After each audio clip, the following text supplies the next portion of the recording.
আসসালামু আলাইকুম, সবাই কেমন আছেন? আশা করি সবাই ভালো আছেন। নতুন একটা ব্লগ নিয়ে চলে আসলাম আবারও। সকালে ঘুম থেকে উঠে এক কাপ চা না খেলে মনটা ভালো থাকে না, তাই আমি শুয়েছিলাম। আমার ছোটো বোনে বানাই চাটা নিয়ে আসছে, আমি খাইতেছি। এই আজকে আমার ছোটো বোনের বাড়িতে তো আজকে 2 দিন বেড়াইতেছি। ও রান্না করতেছে গরুর মাংস, মুরগির মাংস, ডাল, এগুলা ভাগ করতেছে। আমি ভিডিও ফুটেজ নিতেছি।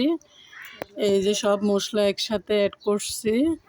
আজকে মাটির চুলায়ও ফাঁক করতেছে, তো আমি ভিডিও করতেছি। আলু কাটছে, ভাত বসাই দিচ্ছে, মুরগির মাংস ভাজি করতেছে। সবগুলো মশলা কষাইতেছে, প্রায় আধা ঘন্টা কষবে, তারপরে মাংস দেবে।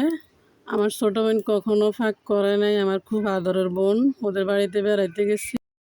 এই যে মাংস দিতেছে, মশলা কষানি হয়ে গেছে, ভাত উতলে গেছে, ঢাকনা দিয়ে দিছি। হইতে থাক, আধা ঘন্টা কষবে, তারপরে